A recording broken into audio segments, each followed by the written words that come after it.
नमस्कार मित्रांनो, कोल्हापूर जिल्ह्यातील चंदगड तालुक्यात वसलेली कोदाळीची माऊली म्हणजेच देवी.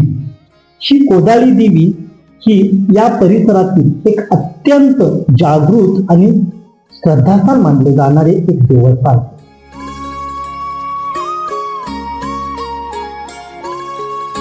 या देवीचे मंदिर आणि माहिती आज आपण या व्हिडिओमध्ये पाहणार आहोत.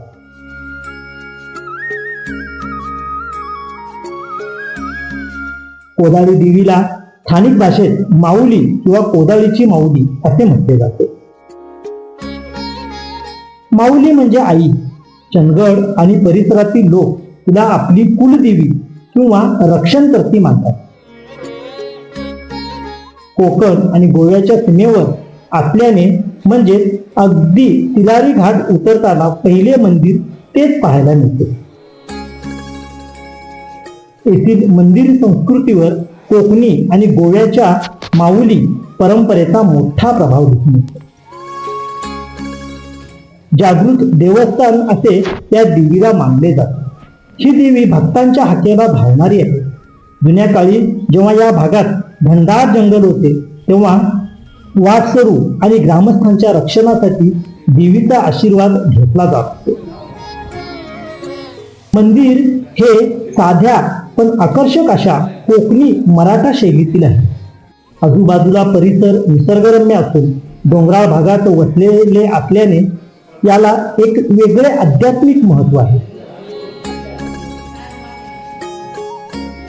कोदाळी देवीची वार्षिक जत्रा हा चंदगड तालुक्यातील एक मोठा उत्सव असतो. यावेळी आसपासच्या गावातून म्हणजे विशेषतः नागरवाडी ते कोदाळी या परिसरातील भाविक मोठ्या संख्येने दर्शनासाठी येतात.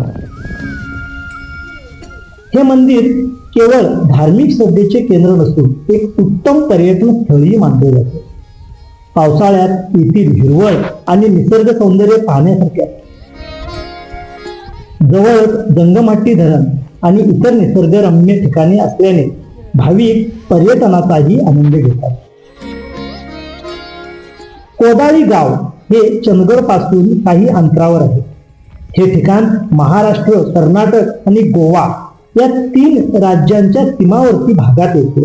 त्यामुळे इथे 3ही राज्यातील भक्त दर्शनासाठी आवर्जून येतात. कोदाळीच्या माऊली देवीशी जोडलेले मुख्य पौराणिक व पारंपरिक कथा म्हणायला गेलात तर 3 बहिणींची येथे पौराणिक कथा पाहायला मिळते. या सह्याद्रीच्या घाटमाथ्यावर आणि तिलारी खोऱ्यात माऊली देवीच्या 3 बहिणी असल्याच्या पौराणिक आणि लोककथा प्रचलित आहेत. पहिली बहीण म्हणजे कनकुंबीची माऊली. कर्नाटक सीमा भाग आणि मलप्रभा नदीचे उगमस्थान आहे या ठिकाणी ही देवी आहे. आणि तिची दुसरी बहीण ही चिगुळीची माऊली. ही देखील कर्नाटकातच आहे. आणि तिसरं म्हणजे ही कोदाळी देवी. तर कोदाळी देवी ही महाराष्ट्रातील चंदगड तालुक्यातील कोदाळी या गावी आहे. असे मानले जाते की या 3 देवी अत्यंत जागृत आणि परस्परांशी जोडलेल्या आहेत.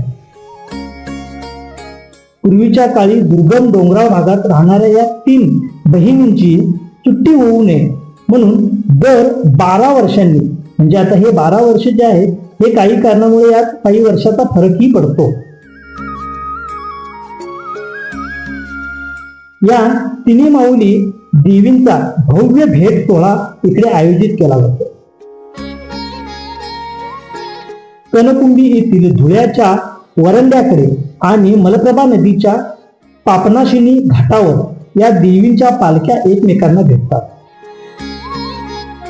हा भेट सोहळा पाहण्यासाठी महाराष्ट्र, गोवा आणि कर्नाटकातून लाखो भाविक एकत्र येतात. या पौराणिक बंधाला या भागात अत्यंत पवित्र स्थान आहे.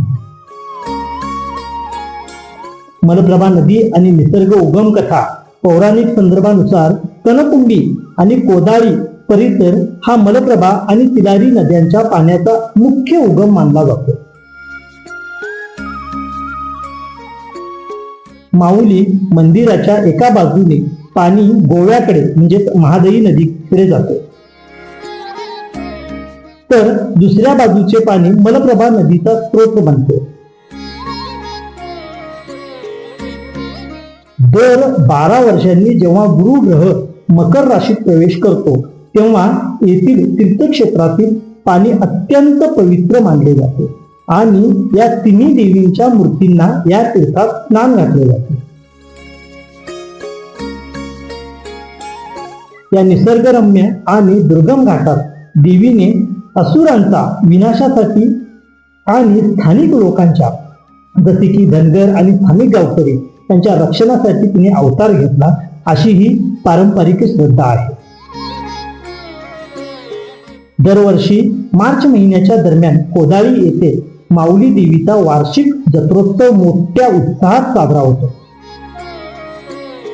या काळात देवीची पालखी फिरवली जाते आणि संपूर्ण तिलारी खोऱ्यातील भाविक नवस पेटण्यासाठी आणि माऊलीच्या दर्शनासाठी कोदाळीला येतात. देवीला माऊली आई म्हणून आदराने हाक मारली जाते,